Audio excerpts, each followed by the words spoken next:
नमस्कार।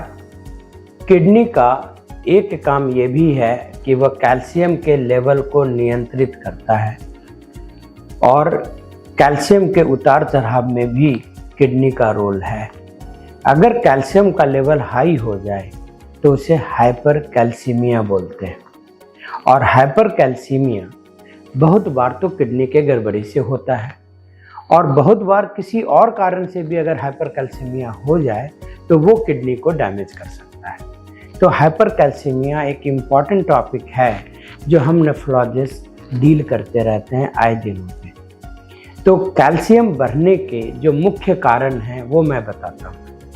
अगर किडनी कमज़ोर होगी तो उसमें पीटीएच नामक हार्मोन बढ़ जाने से बहुत बार हाइपर कैल्सीमिया हो जाता है। कभी कभी किडनी कमज़ोर नहीं भी है तो पीटीएच ग्लैंड के अत्यधिक काम करने से अगर वहाँ पे गांठ बन गई, एडिनोमा हो गया या उसका हाइपरप्लेसिया हो गया तो उससे पीटीएच की अधिकता के कारण भी कैल्शियम ज़्यादा हो जाता है। कैल्शियम ज़्यादा होने का एक कारण आजकल जो हम लोग देख रहे हैं वो है विटामिन डी और कैल्शियम का अत्यधिक सेवन। देखिए, अगर उम्र के कारण घुटने कमज़ोर हो गए हों तो वो कैल्शियम और विटामिन डी खा करके उसमें मजबूती नहीं आएगी।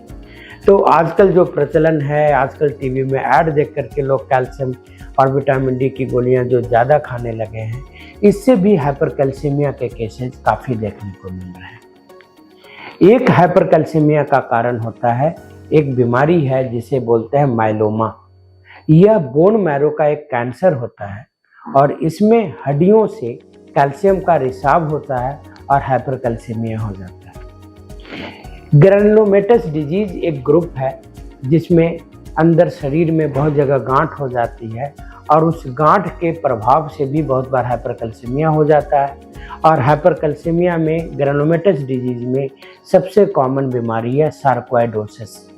इस बीमारी में बहुत बार हार्ट के चारों तरफ लिम्फ नोड्स हो जाते हैं जो सीटी स्कैन ऑफ चेस्ट में दिखता है। कभी कभी सार्कोइडोसिस किडनी की भी होती है या सीमित अंगों की भी होती है। तो हाइपरकैल्सीमिया के ये कुछ कारण थे। अगर कैल्शियम का लेवल ज़्यादा हो गया या 10-11 के ऊपर हो गया, नॉर्मली हम लोग ऐसे मरीजों को भर्ती होने का सलाह देते हैं और इमीडिएट सॉल्यूशन ये होता है कि इसमें सलाइन डायलिसिस करके बहुत ज़्यादा सलाइन देते हैं और दवाइयाँ देते हैं कि यह कैल्शियम पेशाब के माध्यम से बाहर निकल जाए और जब कैल्शियम ठीक हो जाता है तो कैल्शियम के द्वारा उत्पन्न हुआ किडनी की कमज़ोरी वो भी दूर हो जाती है।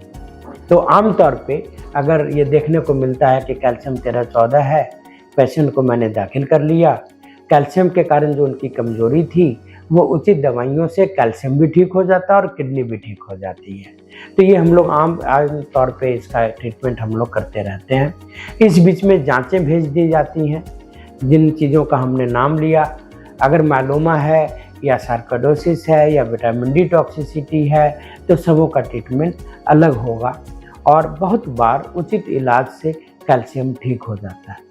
कभी कभी कैल्शियम का लेवल इतना ज़्यादा हो जाता है, 15 से अगर ज़्यादा हो तो हम लोग कैल्शियम को डायलिसिस से भी ठीक कर सकते हैं। और ध्यान ये रखने की ज़रूरत है कि ऐसा कैल्शियम अगर डायलिसिस की ज़रूरत पड़ी भी तो वह ठीक होने के बाद कोई ज़रूरी नहीं है कि डायलिसिस बार बार करें। तो अगर कैल्शियम का लेवल आपके केएफटी की रिपोर्ट में ज़्यादा आ रहा है तो उस अवस्था में नेफ्रोलॉजिस्ट की राय ज़रूर लें और वह आपको कंप्लीट सॉल्यूशन देने का प्रयास करेगा। धन्यवाद। ज़्यादा जानकारी के लिए हमारे चैनल को लाइक करें, सब्सक्राइब करें और प्लीज़ शेयर करें।